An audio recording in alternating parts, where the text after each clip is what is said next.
اللهم صل على محمد وعلى آل محمد كما صليت على إبراهيم وعلى آل إبراهيم إنك حميد مجيد. اللهم بارك على محمد وعلى آل محمد كما باركت على إبراهيم وعلى آل إبراهيم إنك حميد مجيد. اللهم وسلم على محمد وعلى آل محمد كما سلمت على إبراهيم وعلى آل إبراهيم إنك حميد مجيد. أما بعد فأعوذ بالله من الشيطان الرجيم. بسم الله الرحمن الرحيم. لقد كان لكم في رسول الله أسوة حسنة لمن كان يرجو الله واليوم الآخر وذكر الله كثيرا. حسبنا الله ونعم الوكيل. আমাদের ওলামায়ে কেরামদের তরফ থেকে কিছু প্রশ্ন করা হয়েছে, সেগুলোর উত্তর সংক্ষেপে দিচ্ছি। আমি হাওড়া জেলার উলুবেড়িয়া সারিতে অবস্থিত একাডেমিয়াতুল কোরআনের প্রতিষ্ঠাতা সম্পাদক ইহসানুল্লাহ বলছি। কোরআন হাদিসের আলোকে এই প্রশ্নগুলোর উত্তর দিচ্ছি। 1 নম্বর, নর্মাল বাচ্চা প্রসবের উপায় আছে কিনা? এর উত্তর আমি আমার পুরাতন মসনুন দোয়ার কিতাবে বিস্তারিত আকারে লিখে দিয়েছি। মসনুন দোয়া ও সুন্নাত বইটি বাজারে পাওয়া যায়। যার সার কথা এই যে আল্লাহ পাক নিজে বলেছেন সুম্মা সাবিলা ইয়াসসারা। এছাড়াও তিব্বে নাবাবিতে নর্মাল বাচ্চা হওয়ার নিয়ম কানুন লেখা আছে। সব কিছু আল্লাহ পাকের হাতে। আমরা যারা কালেমা লা ইলাহা ইল্লাল্লাহ মুহাম্মাদুর রাসূলুল্লাহ পড়েছি সাল্লাল্লাহু আলাইহি ওয়াসাল্লাম, আমাদের বিশ্বাস প্রত্যেকটি বিষয় আল্লাহ পাকের নিয়ন্ত্রণে, কোনো মখলুকের নিয়ন্ত্রণে নয়, ডাক্তারের নিয়ন্ত্রণে নয়, সরকারেরও নিয়ন্ত্রণে নয়। অতএব সলাতুল হাজত নিয়মিত পড়তে হবে, যাতে স্বাভাবিকভাবে বাচ্চা প্রসব হয়। তার জন্য সলাতুল হাজত পড়া যথেষ্ট, এবং সকাল সন্ধ্যায় সূরা ইয়াসিন মানের দিকে খেয়াল করে পড়ে দোয়া করতে হবে, এবং আমলের মধ্যে থাকতে হবে। যেমন ইশরাকের নামাজ পড়া, তাহাজ্জুদের নামাজ পড়া। তাহাজ্জুদের সময় সমস্ত দোয়া কবুল হয়, এই দোয়াটি কবুল কেন হবে না? তাহাজ্জুদের সময় তো আল্লাহ পাক নিজে বলেন যে আলা মান ইস্তাগফিরুনি ফাগফির লাহু। সবাই শোনো, কে আমার কাছে মাফ চাইবে, মাফ চাও, আমি তাকে মাফ করে দেব। আলা মান ইয়াদউনি ফাআস্তাজিব লাহু। কে আছো, কোনো দোয়া করবে করো, আমি তার দোয়া কবুল করব। আলা মান ইয়াসআলুনি ফাউতিয়া। সবাই শোনো, আমার কাছে কে কি চাইবে চাও, আমি তার চাহিদা পূরণ করব। তো আল্লাহ পাক সমস্ত চাহিদা পূরণ করার জন্য ঘোষণা করেন তাহাজ্জুদের সেরা ওয়াক্তে, আমার কি হলো যে আমি মুসলমান, কালেমা লা ইলাহা ইল্লাল্লাহ মুহাম্মাদুর রাসূলুল্লাহ পড়েছি সাল্লাল্লাহু আলাইহি ওয়াসাল্লাম, আমি যে কোনো জায়েজ বিষয়ে দোয়া করতে পারি। আমার দোয়া কবুল হবে না কেন? আমার দোয়া কবুল হবে না কেন? আমরা তাহাজ্জুদ পড়ি, ডাক্তারের কাছে গিয়ে লাখ লাখ টাকা খরচ করছি, অথচ আমি কালেমা পড়ে বসে আছি। আমার ইমানের কি হাল? তাহাজ্জুদে ওটার মেজাজ নেই। আচ্ছা মুসলমান নামাজি, মেজাজ নেই। আর ডাক্তার যদি বলে 5 লাখ টাকা খরচ করতে হবে, সেখানে খরচ করার জন্য তৈরি আছে। এরা মুসলমান? এরা ইমান নিয়ে কিয়ামতে যাবে, কবরে শোবে? তাহলে আসল জিনিস কি? তাহাজ্জুদের দোয়া, সলাতুল হাজতের দোয়া। তাহাজ্জুদেও আমরা সলাতুল হাজত পড়তে পারি। সলাতুল হাজতের নিয়ম, তার দোয়া সব কিতাবে আছে, ওলামাদের কাছে জেনে নেবেন। এবার ওর কিছু নিয়মকানুন আছে, যেমন প্রসূতিকে স্বাভাবিকভাবে থাকতে হবে, সবসময় শুয়ে নয়, এবং যখন পেন শুরু হবে আল্লাহ পাকের হুকুমে, তখন শরবত বেশি করে খাওয়া, এবং ইস্তিনজায় বসার যে নিয়ম সেই নিয়মে বসতে হবে। শুয়ে থাকা নিষেধ। আমরা আল্লাহকে মানি, মুহাম্মদুর রাসূলুল্লাহ সাল্লাল্লাহু আলাইহি ওয়াসাল্লামকে মানি। পৃথিবীর কোনো ডাক্তারকে মানি না, কোনো বিজ্ঞানীকে মানি না। হযরত মুহাম্মদ সাল্লাল্লাহু আলাইহি ওয়াসাল্লাম তিনি সবচেয়ে বড় বিজ্ঞানী, এটা আমরা বিশ্বাস করি। অতএব যখন পেন শুরু হবে তখন অতিরিক্ত পরিমাণে শরবত খেতে হবে, যে শরবতটা খেতে ইচ্ছা করবে প্রচুর পরিমাণে শরবত খেতে হবে, এবং স্ত্রী যখন যেমন বসা হয় সেইভাবে বসবে আল্লাহ পাকের, এবং একজন সূরাতুল হাজর পড়বে, তো সূরা ইয়াসিন পড়বে, আল্লাহ পাকের হুকুমে হয়ে যাবে। আগে থেকে নিজের ইয়াকিন ঠিক রাখতে হবে। বারবার ডাক্তারের কাছে যাওয়া, বারবার ডাক্তারের কাছে গিয়ে জিজ্ঞাসা করা এটা করবো কি সেটা করবো, যে আল্লাহ পাক বাচ্চা সৃষ্টি করতে পারলেন সে আল্লাহ পাক আসানের সাথে বের করতে পারেন না? ঈমান কোথায় মুসলমানের? আর আল্লাহ নিজে বলে দিচ্ছেন সুম্মা সাবিলা ইয়াসসারা, তাফসীর দেখুন সূরা আবাসা ওয়া তাওয়াল্লা।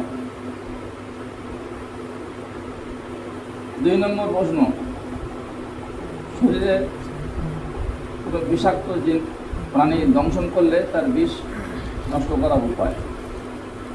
হাদিসে আছে যে কোনো বিষাক্ত জিনিস যদি কামড়ায়, সে দংশনের জায়গায় যদি তার দাঁত থাকে দাঁতটি তুলে ফেলতে হবে, এবং সেইখানে নুন দেওয়া ভালো, নুন লবণ দিয়ে ওইখানেই সূরা ফাতিহা, সূরা ইখলাস, সূরা ফালাক, সূরা নাস পড়ে ফুঁদিতে হবে 3 বার করে সকাল এবং সন্ধ্যে। আর রোগীকে একটু লবণ মেশানো পাকা তেঁতুলের শরবত খাওয়ালে খুব ভালো হয়। লবণ মেশানো পাকা তেঁতুলের শরবত খাওয়ানো হবে, আর এই উপায় হবে এবং আল্লাহর কাছে জানাবে সূরাতুল হাজরের মাধ্যমে, ইনশাআল্লাহ বিষ পানি হয়ে যাবে। 3 নম্বর, আর্থিক স্বাবলম্বী হওয়ার উপায়। আর্থিক স্বাবলম্বী হওয়ার উপায় সম্পর্কে তো আমি একটি কিতাব লিখে ফেলেছি, এবং আমি যে মাকালিদুল যিকরি ওয়াদ দুআ ওয়াল আদাব কিতাব লিখছি, ওতে একটি বিরাট খণ্ড আছে আর্থিকভাবে স্বাবলম্বী একজন মুসলমান, একজন ঈমানওয়ালা কীভাবে হবে, তার সমস্ত আমলগুলো লিখে দিয়েছি। এবং অতগুলি আমল আমি সংক্ষেপে কীভাবে বলি, তো একটি কিতাব। এবং ওর কিছু ইমানি বিষয় আছে, আহলুস সুন্নাহ ওয়াল জামাতের অনুসারী হয়ে থাকা, খুশুর সঙ্গে নামাজ আদায় করা। নামাজে তো বেশিরভাগ মুসলমানের খুশু নেই, একাগ্রতা নেই, কারণ নামাজে যেগুলো পড়ি এবং ইমামের কাছ থেকে শুনি, সেই পড়ার সময় এবং শোনার সময় ওই বিষয়ের মানের দিকে খেয়াল রাখাটাকে খুশু বলে। এই খুশুর সঙ্গে নামাজ পড়লে তবে সফল কাম হব। কোরআন বলছে বিসমিল্লাহির রহমানির রহিম, ক্বাদ আফলাহাল মুমিনুন আল্লাযীনা হুম ফি সালাতিহিম খাশিউন। না, ঈমান ঠিক রাখতে হবে। সাহাবাদের নিন্দা করা, নবীদের নিন্দা করা থেকে বিরত থাকতে হবে। আহলুস সুন্নাহ ওয়াল জামাতের অনুসারী হতে হবে, খুশুর সঙ্গে থাকতে হবে, এবং ঈমান হালাল হারাম তমিজওয়ালা কলেমাওয়ালা জিন্দেগি যাপন করতে হবে। দাওয়াতের মেহনত সেইভাবে করতে হবে, তার সাথে এই আমলগুলো করা, যে আমলগুলো হাদিসে আছে। সেটা একটা কিতাব, তবু সংক্ষেপে বলছি, কথা এই যে সকালেও সূরা ইয়াসিন তেলাওয়াত করা, রাতেও সূরা ইয়াসিনের সঙ্গে সূরা ওয়াকিয়া তেলাওয়াত করা, মানের দিকে খেয়াল করে তেলাওয়াত করা। এবং তাহাজ্জুদের পাবন্দি, তাহাজ্জুদের নামাজেও দোয়া করা, যেহেতু তাহাজ্জুদের দোয়া কবুল হবেই। ইশরাকের নামাজের পাবন্দি করা, ফজরের নামাজের পর 100 বার দরুদ শরীফ পড়া দুনিয়ার কথা বলার আগে, মাগরিবের পরও 100 বার দরুদ শরীফ পড়া দুনিয়ার কথা বলার আগে। বাকি সারাদিনে যদি 200 বার সূরা ইখলাস নাও হয়, 100 বার 24 ঘন্টায় সূরা ইখলাস পড়ে নেওয়া, এটা গুনাহ মাফ হয়, নিয়ামতের দরজা খোলে, আপদ পালা মুসিবতের দরজা বন্ধ হয়। জুমার দিনে দোয়ার এহতিরাম করা, খাস করে জুমার দিনে 70 বার আল্লাহুম্মা দরুদ শরীফ সহ সালাম সহ আল্লাহুম্মা আগনিনি বিহালালিকা আন হারামিকা ওয়া বিফদলিকা আম্মান সিওয়াক 70 বার এই দোয়া করা জুমার দিনে 24 ঘন্টার মধ্যে। ইজ্জতের আয়াত সুন্নত তরিকায় পড়া, তাওয়াক্কালতু আলাল হাইয়্যিল্লাযী লা ইয়ামুত ওয়া কুল আলহামদুলিল্লাহিল্লাযী লাম ইয়াত্তাখিয ওয়ালাদাম ওয়া লাম ইয়াকুল লাহু শারীকুন ফিল মুলকি ওয়া লাম ইয়াকুল লাহু ওয়ালিয়্যুম মিনাল যুল্লি ফাকাব্বিরহু তাকবীরা। ইজ্জতের আয়াত বেশি বেশি করে পড়লে শরীর স্বাস্থ্য ভালো থাকে এবং নিয়ামত বেড়ে যায়। এছাড়া ফজরের সময় শুরু হওয়া মাত্রই সুন্নত পড়ে নিয়ে ফজরের সময় হওয়ার আগে যদি এই তসবিহটি 100 বার পড়া হয় এতেও মান খুব বেড়ে যায়। এই হাদিসটি ইহয়াউল উলুমে আছে। মৌলানা ইলিয়াস রহমতুল্লাহ আলাইহি নিজামুদ্দিন মার্কাজে চালু করে গিয়েছিলেন, এখনও সেখানে আমলটি চালু আছে। ফলে বিভিন্ন প্রতিষ্ঠানের তরফ থেকে চাঁদা কালেকশনের মানুষকে দেখতে পাওয়া যায়, কিন্তু নিজামুদ্দিন মার্কাজে বিপুল সংখ্যক মেহমানরা খাচ্ছেন, তাদের জন্য কোনো চাঁদা কালেকশনের ব্যবস্থা নেই। কেন? সেখানে এই আমলটি জিন্দা আছে। কি তসবিহ? সুবহানাল্লাহি ওয়া বিহামদিহি, সুবহানাল্লাহিল আযীম ওয়া বিহামদিহি, আস্তাগফিরুল্লাহ। এটি মাত্র 100 বার পড়া। এটি আরেকভাবে পড়া যায়, যেটি মুসনাদে বাজ্জারে আছে। প্রথমে যে তসবিহটি বললাম এটা ইহয়াউল উলুমে আছে।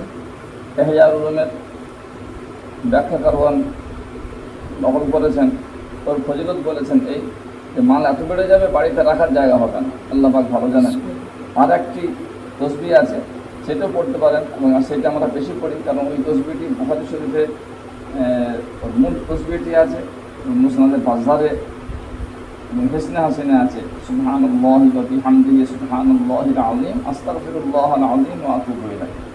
যদি ফজরের আগে ছেড়ে যায়, আমাদের কখনো কখনো ফজরের আগে ছেড়ে যায়, ওগুলো ফজরের পরেও আমল করলে হয়ে যাবে।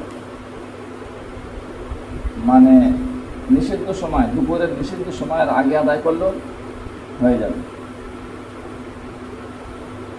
এবং তওবা ইস্তেগফার খুব বেশি করা, ইস্তেগফার এবং দাওয়াতের কাজের সঙ্গে যুক্ত থাকা, দাওয়াত তাবলীগের মেহনতে যুক্ত থাকলে আল্লাহ পাক সাহায্য করেন। কোরআনের ওয়াদা অনেক আয়াত আছে, তার মধ্যে একটি আয়াত আউযু বিল্লাহি মিনাশ শাইতানির রাজিম, বিসমিল্লাহির রহমানির রহিম, ইয়া আইয়ুহাল্লাযীনা আমানু ইন তানসুরুল্লাহা ইয়ানসুরকুম ওয়া ইউসাব্বিত আকদামাকুম। আরও আছে ওয়ালা ইয়ানসুরাল্লাহু মান ইয়ানসুর। আরও আছে ইয়া আইয়ুহাল্লাযীনা আমানু কুনু আনসারাল্লাহ। সাহাবায়ে কেরাম বলেছেন যে আল্লাহ রাস্তার ফজিলত সম্পর্কে প্রচুর হাদিস আছে। তো আর্থিক স্বাবলম্বী হওয়ার জন্য ইমান আকীদা সঠিক রেখে দাওয়াতের মেহনতে শরীক হওয়া এবং এই মাসনুন আমলগুলো করা, যেগুলো বললাম, এসবের দলিল আছে হাদিসে। কোনো বুজুর্গের আমল আমি বলি না, যা বলি প্রামাণ্য হাদিস থেকে বলি। এই সবগুলো আরও বিস্তারিত আমল সহ আমার যে কিতাব লেখা হয়ে গিয়েছে, ছাপা হয়নি, মাকালিদুজ যিকরি ওয়াদ দুআ ওয়াল আদব, ওতে আছে হাওয়ালা সহ, মানে দলিল সহ আছে। মনকে স্থির রাখার উপায় কী? মনকে স্থির রাখার জন্য হিসনে হাসিনে আছে, ফজরের নামাজ পড়েই দরুদ শরীফ 10 বার পড়ে নিয়ে যদি আউযু বিল্লাহি মিনাশ শাইতানির রাজিম 10 বার পড়া হয়, সূরা ইখলাস 11 বার পড়া হয়, সারাদিন ইনশাআল্লাহ মন স্থির থাকবে। আর যদি কোনো সময় এই আমলটি করার পরেও মন বিচলিত হয়, মনে কোনো ওয়াসওয়াসা এবং কুমন্ত্রণা আসে, তাহলে এই জিকিরটি করতে থাকে খানিকক্ষণ, লা ইলাহা ইল্লাল্লাহু ওয়াল্লাহু আকবার ওয়া লা হাওলা ওয়া লা কুওয়াতা ইল্লা বিল্লাহিল আলিয়্যিল আযীম। খানিকক্ষণ করলে পরে মন স্থির হয়ে যাবে এবং আরও অনেক সমস্যার সমাধান এই জিকিরে আছে। এরপরে 5 নম্বর এবং 6 নম্বরের উত্তর এরই মধ্যে আছে। সৎ থাকার উপায়, গুনাহ থেকে বেঁচে থাকার উপায় এর মধ্যে আছে, যেটা এখনই বললাম। ফজরের পর 10 বার আউযু বিল্লাহি মিনাশ শাইতানির রাজিম 10 বার দরুদ শরীফের পরে পড়ে নেওয়া এবং 11 বার সূরা ইখলাস পড়া। এরপরেও যদি মনে কোনো কিছু খারাপ চিন্তা উদয় হয়, তো লা ইলাহা ইল্লাল্লাহু ওয়াল্লাহু আকবার ওয়া লা হাওলা ওয়া লা কুওয়াতা ইল্লা বিল্লাহিল আলিয়্যিল আযীম পড়তে থাকা। আর এর সাথে আরেকটি আমল যোগ করা, রাতে শোয়ার আগে 10 বার আয়াতুল কুরসি এবং 10 বার সূরা ইখলাস পড়া, এবং ফজরের পরেও 10 বার আয়াতুল কুরসি 10 বার সূরা ইখলাস পড়া। এতে গুনাহ থেকে বেঁচে থাকা খুব সহজ হয়। 7 নম্বর যে প্রশ্ন করা হয়েছে, পুরুষত্ব শক্তি বৃদ্ধি করার উপায় সম্পর্কে, তো সুন্নত তরিকায় জীবনযাপন করা, গুনাহ থেকে বাঁচা। গুনাহ থেকে যদি কোনো মানুষ না বাঁচে, তো তার ওই শক্তিটি আল্লাহ পাক হয় কেড়ে নেন অথবা কমিয়ে দেন। এই জন্য সাবালক হওয়ার পর থেকেই ওই লাইনের গুনাহ থেকে খাস করে বাঁচা। তার সাথে মসনুন আমল আছে, মসনুন খোরাক আছে, ওগুলো সব মাকালিদুজ যিকরি ওয়াদ দুআ ওয়াল আদাবে লিখে দিয়েছি। এবং এ সম্পর্কে আমার ইউটিউব আছে, ইউটিউবে ওগুলো শুনবেন, ইনশাআল্লাহ পেয়ে যাবেন। সুন্নত তরিকায় জীবনযাপন করা, তাহাজ্জুদের পাবন্দি করা, ইশরাকের নামাজের পাবন্দি করা, নিয়মিত পরিশ্রম করা, দিনের মেহনতের সঙ্গে যুক্ত থাকা এবং সকালেও নবীজের তামার পান করা, রাতেও নবীজের তামার পান করা, শুকনো যে খরমা ধুয়ে ভিজেতে দিয়ে তার পানি পান করা সকালে এবং রাতে। 7টির বেশি খরমা না হলেই ভালো। 1 মিনিটের গুরুত্ব এখন আমি বলতে গেলে অনেক সময় হয়ে যাবে। 1 মিনিটের গুরুত্ব সম্পর্কে কাগজ পড়ে দেওয়া হয়েছে এবং জেরক্স করে দেওয়া হয়েছে, সেটা আপনারা রেকর্ডিং করে নিতে পারেন বা ছাপিয়ে বিলি করতে পারেন। 1 মিনিটের কত গুরুত্ব, মানুষ 1 মিনিটে কত জিকির করতে পারে। আমরা দেখেছি 1 মিনিটে কালেমা তৈয়ব 40 বার পড়া যায়। 40 বার 1 মিনিটে কালেমা তৈয়ব পড়া যায়। 1 মিনিটে আল্লাহু আল্লাহ কতবার পড়া যায় এগুলো দেখবেন। আমরা যে ফুজুর কথা বলে সময় নষ্ট করি, এ সম্পর্কে আমি দীর্ঘ প্রায় 50 বছর যাবৎ যত খবরের কাগজ পড়েছি, তার মধ্যে বাছাই করা কিছু কাগজ আছে, সেগুলো আমি কেটে রেখে দিয়েছি, মানুষকে জেরক্স করে দিই। তার মধ্যে 1 মিনিট বলে একটি প্রবন্ধ আছে উর্দু ভাষায়, আর কিমতে লম্হা, এই 2টি জেরক্স করে দিয়েছি, আপনারা নিয়ে নেবেন। স্মরণশক্তি বৃদ্ধি করার উপায়, 9 নম্বর প্রশ্ন। স্মরণশক্তি বৃদ্ধি করার উপায় সম্পর্কে আমি বিস্তারিত লিখেছি আমার উর্দু কিতাবে তহফাতুল হুফাজ। তার সার কথা এই: কোরআন শরীফ মুখস্থ করা, কথা কম বলা, তাহাজ্জুদের পাবন্দি, সেজদা লম্বা করা, মেসওয়াক করা, রোজা রাখা এবং কিছু ওষুধও আছে, যেমন আদা খাওয়া, ব্রাহ্মী শাক, থানকুনি শাক খাওয়া। 100 নম্বর প্রশ্ন: 100টি হাজত পূরণ করার আমল। হিসনে হাসিনের লেখক বিশ্ববিখ্যাত হাফিজে হাদিস এবং বিশ্ববিখ্যাত কারি আল্লামা মোহাম্মদ গজী রহমতুল্লাহ আলাইহি হিসনে হাসিনের সারার মধ্যে লিখেছেন যে ফজরের নামাজ এবং মাগরিবের নামাজের পর দুনিয়ার কথা বলার আগে যদি কোনো মুসলিম, যদি কোনো ইমানওয়ালা 100 বার দরুদ শরীফ পড়ে, যে কোনো দরুদ শরীফ, তার 100টি হাজত পুরো হবে। এইরকম 30টি নগদ এবং 70টি ধার। নগদ বলতে কি, এই হাদিসে উজ্জ আছে। ওই হাদিসটি আবার ইমাম গাজালি রহমতুল্লাহ আলাইহির কিতাব ইহয়া উলুমে আছে। ওখানে আছে 30টি হাজত নগদ মানে 30টি দুনিয়ার হাজত পুরো হবে এবং 70টি আখিরাতের হাজত পুরো হবে। এবং আমাদের ব্যক্তিগত অভিজ্ঞতা, দরুদের আমাদের তাসির খুব তাড়াতাড়ি ঘটে।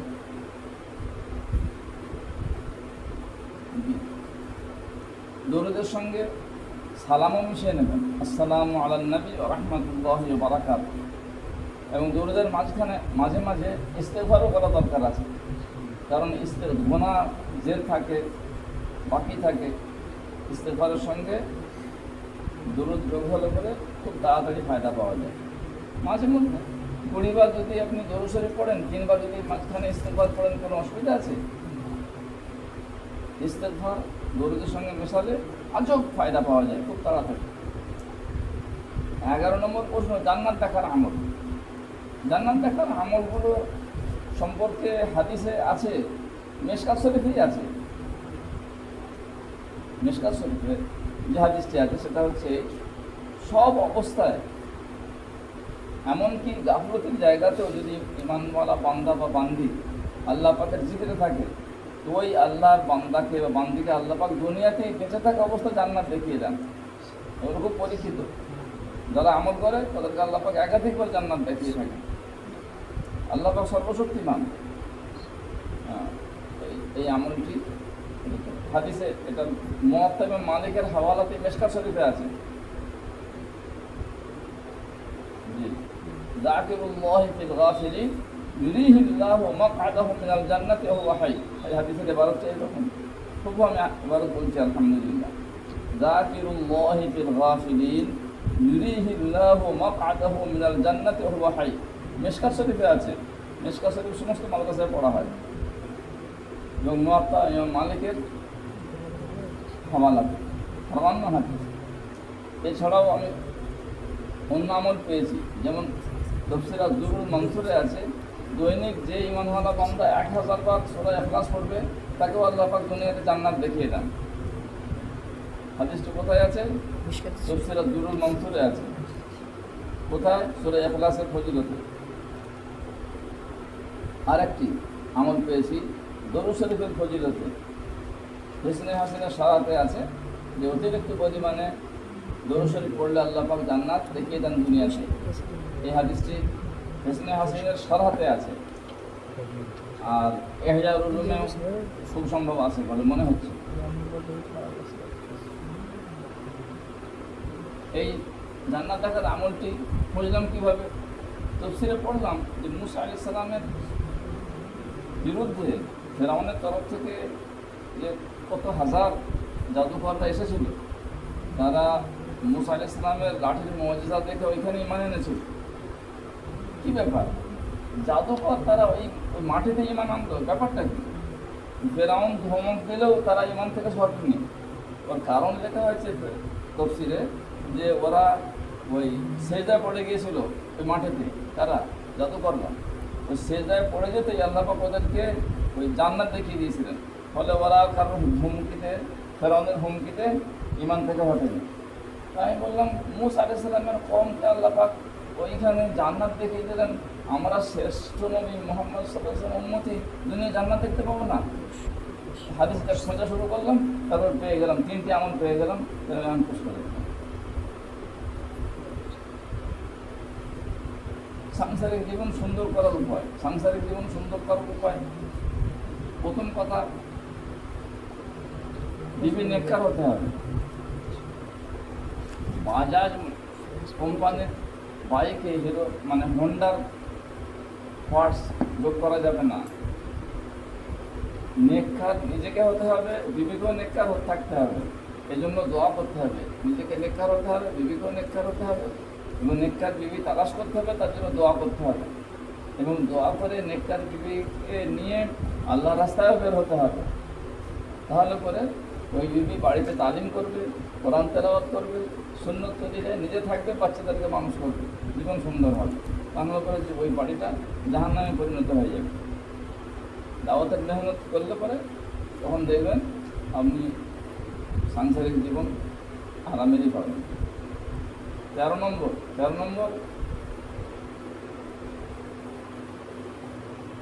সাহাবাদের থেকে আমরা দেখতে পাই যে দুপুরের খানাও তাড়াতাড়ি খাবার তাগিদ আছে। এ সম্পর্কে হাদিস পর্যন্ত পেয়ে গিয়েছে, যে হাদিসটা আমি মাকালিদুল যিকরি ওয়াদ দুআ ওয়াল আদাবে লিখেছি। ইসলামী স্বাস্থ্যবিজ্ঞানের কথা যে দুপুরের খানা তাড়াতাড়ি খেতে হয়। রাসূলুল্লাহ সাল্লাল্লাহু আলাইহি ওয়াসাল্লামের জামানায় 4টের সময় দুপুরের খানা খাওয়া হতো। মসজিদে নববীতে আহলে সুফারা খেতেন, এত বড় খানচায় যদি 4 জন মিলে চাকাতেন, ওই খানায় রাসূলুল্লাহ সাল্লাল্লাহু আলাইহি ওয়াসাল্লাম শরীক থাকতেন।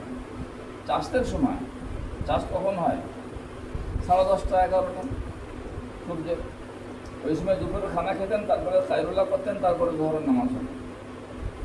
ঠিক ওই রকম রাতের খানাও সাহাবারা মাগরিবের পরে খেতেন। ওই ব্যাপারে হাদিস পাইনি, প্রবাদ বাক্য পেয়েছি, খায়রুল আশায়ে সাওয়াফিরু, রাতের উত্তম খানা ওই যেটা তাড়াতাড়ি খাওয়া হবে।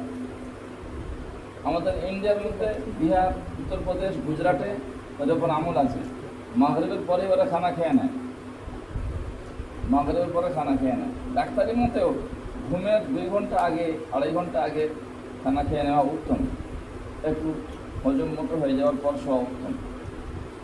আবার ভরা পেটে দাম্পত্য হক আদায় করা খুব ক্ষতিকর। এই জন্য মাগরিবের পরে খানা খেয়ে নেওয়া একটা বিরাট শরীর রক্ষার উপায়, স্বাস্থ্য রক্ষার উপায়। পাথরের পেটে বা অন্য কোনো জায়গায় যদি হয়, তাহলে করে সেই পাথর বের করা বা গলে দেওয়ার উপায় কি? সূরা বাকারায় যে কোনো জিনিস দোয়ার মাধ্যমে ঠিক হয়ে যায়। দোয়াতে আমাদের জান আনতে হবে, দোয়া দুর্বল হলে চলবে না। আমি যদি দোয়া করি আল্লাহ আমাকে ভালো ডাক্তার মিলিয়ে দেন, খাঁটি ওষুধ দিয়ে দেন, তো আল্লাহ পাক ওই ডাক্তারের হাওয়ালা করে দেবেন। আর আমি যদি দোয়া করি তাহাজ্জুদে, সলাতুল হাজতে, আল্লাহ বিনা ডাক্তারে, বিনা ওষুধে আমার অসুখটা ভালো করে দেন, তো আল্লাহ পাক বিনা ওষুধে ভালো করে দেবেন। আল্লাহ পাক সব পারেন। দোয়া করতে হবে। তাহাজ্জুদের নামাজ তো ছেড়ে বসে আছি, খালি ডাক্তার, ওষুধ আর অপারেশন নিয়ে বসে আছি। কেমন ওই রকম দোয়া করতে হবে। তাহাজ্জুদের সময় তাহাজ্জুদে নামাজ পড়ে দোয়া করবো, আল্লাহ বিনা চিকিৎসায় বিনা ডাক্তারে যেন আমার যে পেটে পাথর জমেছে সেটা আপনি গলিয়ে বের করে দেন। আপনি সব পারেন। যদিও ডাক্তাররা ওষুধ বের করেছেন, কবিরাজরা ওষুধ বের করেছেন, আমি এই ডাক্তারি আর কবিরাজি ওষুধ এই মজলিসে বলতে চাই না। মানুষের ইয়াকিন, এমনকি মুসলমানদের বিশ্বাস পর্যন্ত ওষুধে এসে গিয়েছে, দোয়াই নেই। হ্যাঁ, আমল আছে, বুজুর্গরা বলেছেন, সেটা হাদিসের আমল না, কোরআনই আমল। সূরা বাকারার ৭৪ নম্বর আয়াতটি পড়ে যেখানে পাথরি হয়েছে সেইখানে ফুঁক দেওয়া উপর থেকে, এবং পানিতে ফুঁ দিয়ে অনেকে ওই উপরে বইয়ে দেন, অনেকে আবার ওটা খেয়েও নেন, যেটা ভালো মনে হবে করবেন। সূরা বাকারার ৭৪ নম্বর আয়াত, যেটা শুরু হচ্ছে আউযু বিল্লাহি মিনাশ শাইতানির রাজিম, সুম্মা কাসাত কুলুবুকুম মিন বা'দি যালিকা ফাহিয়া কাল হিজারাতি আও আশাদ্দু কাসওয়া। এই আয়াত খুব পরীক্ষিত। আমরা বহু রোগীকে দেখেছি এই আয়াতের উপর আমল করে ওদের পাথর গলে বেরিয়ে গেছে, অপারেশন করতে হয়নি।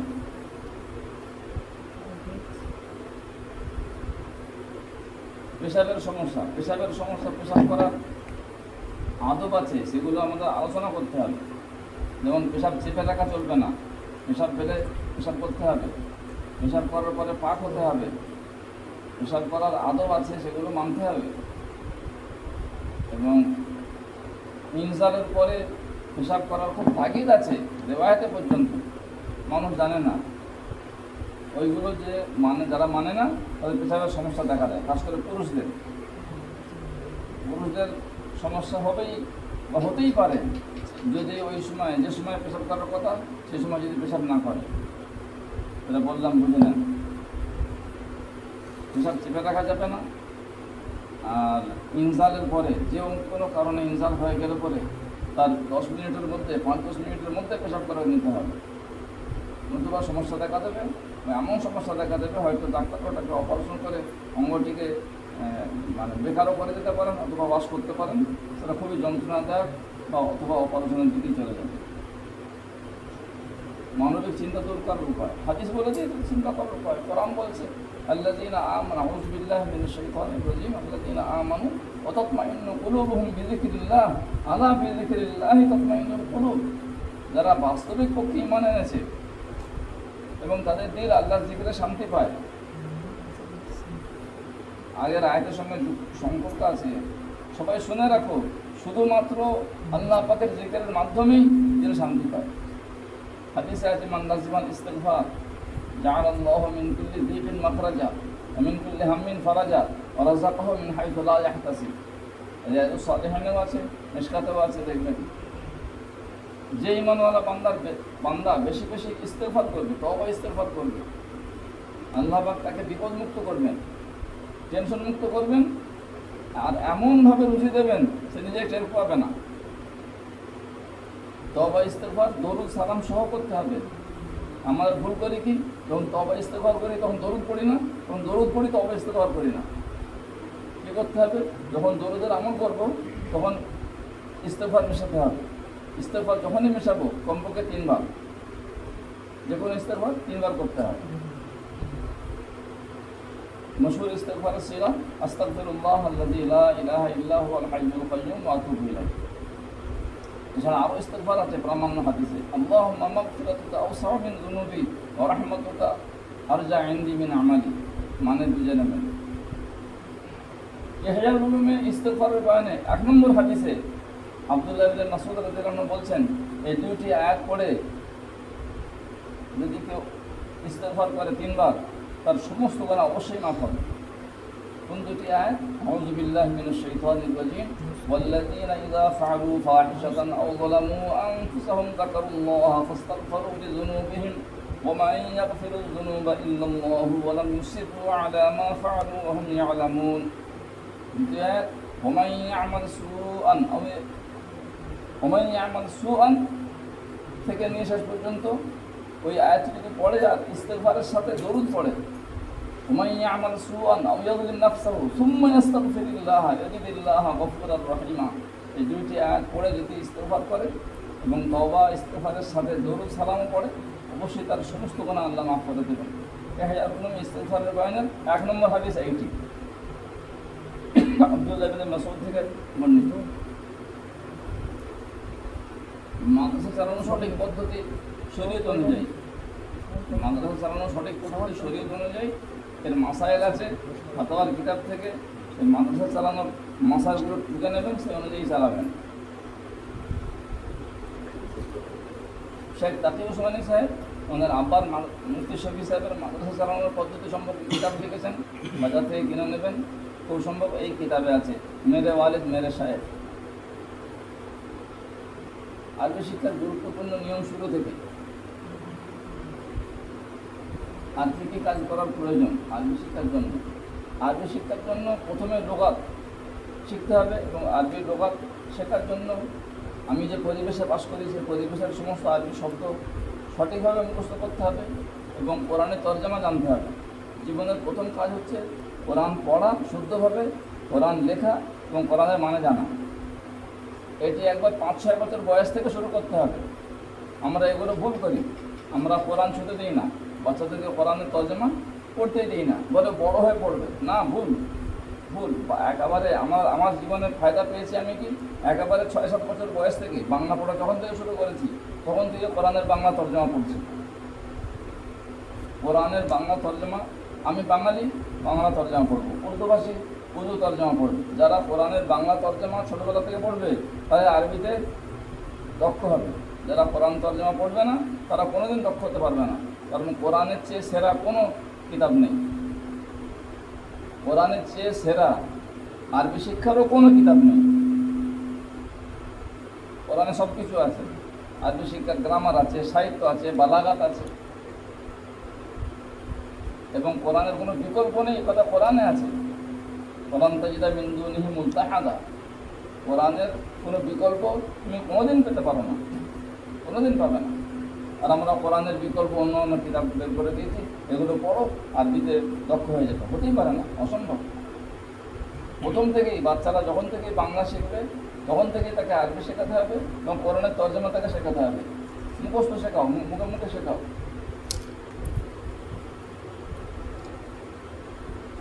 বিশ্ববিখ্যাত আলেম ছিলেন মৌলানা মোহাম্মদ হাসানি, তিনি আল বাসুল ইসলামীর এডিটর ছিলেন, এবং শুরু উনিই করেছিলেন, প্রতিষ্ঠাতা সম্পাদক।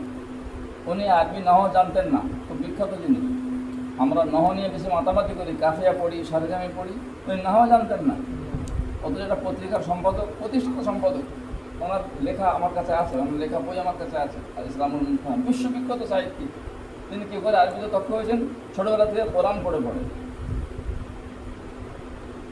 শুধু কোরআন থেকে আমি আরবির সমস্ত সাবজেক্ট শিখিয়ে দেবো, আমি লুগাত, সরফ, নাহু, বালাগাত সব কোরআন থেকে।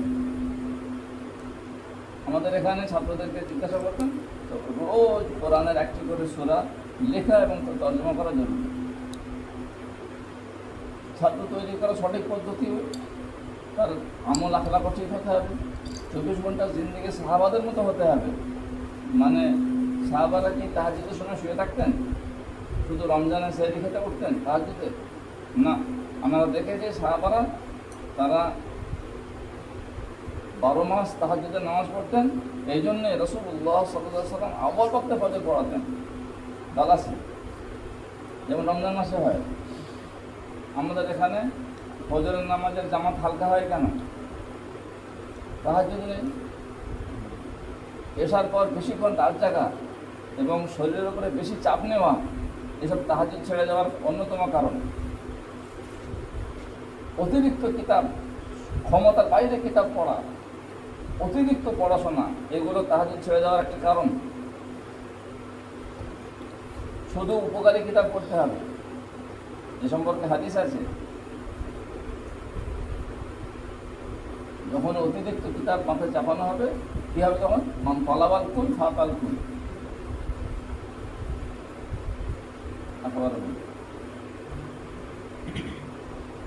আমাদের তো কিতাবুল ইলমে কি আছে? আয়াতুন মুহকামাতুন, সুন্নাতুন কায়েমাতুন, ফরিদাতুন আদিলা। কোরআনের ইলম, সুন্নাতের ইলম, আর ওর সমান যেসব ফরজ হুকুমগুলো ফিকহের আকারে বের হয়েছে ওইটুকু। দারুল দেওবন্দের বিখ্যাত ওস্তাদ এখনও বেঁচে আছেন হযরত আল্লামা আব্দুল্লাহ মারুফি। উনি স্টেজে বলেন, আমি মান্তেকের কোনো কিতাব পড়িনি, আমি কেউ কোরআন হাদিস বুঝি না। আব্দুল্লাহ মারুফি সাহেব অনেক কিতাব লিখেছেন এবং উচ্চ পর্যায়ের আলেম, দারুল দেওবন্দের উস্তাদ। উনি স্টেজে বলেন, আমি মান্তেকের কিতাব পড়িনি, মান্তেকের ফান্ডটাই জানি না, আমি কেউ কোরআন হাদিস বুঝি না। এই জন্য যে সময় মান্তেকের খুব জোর পরিভাষাগুলো বুঝে নেওয়া যথেষ্ট, অত কিতাব পড়া যথেষ্ট দরকার নেই। বিনা কাজে স্বাবলম্বী হওয়া, ওই আমলগুলো বলে দিয়েছে। আর্থিক স্বাবলম্বী হওয়ার যে প্রশ্ন 3 নম্বর আর 20 নম্বর একই তো বলে দিলাম। সুবহানাল্লাহি ওয়া বিহামদিহি, সুবহানাকাল্লাহুম্মা ওয়া বিহামদিকা, ওয়া নাশহাদু আল লা ইলাহা ইল্লা আনতা, নাস্তাগফিরুকা ওয়া নাতুবু ইলাইক। اللهم صل على محمد وعلى آل محمد كما صليت على إبراهيم وعلى آل إبراهيم إنك حميد مجيد. اللهم بارك على محمد وعلى آل محمد كما باركت على إبراهيم وعلى آل إبراهيم إنك حميد مجيد. اللهم وسلم على محمد وعلى آل محمد كما سلمت على إبراهيم وعلى آل إبراهيم إنك حميد مجيد. السلام على النبي ورحمة الله وبركاته. سبحان ربك رب العزة عما يصفون وسلام على المرسلين والحمد لله رب العالمين.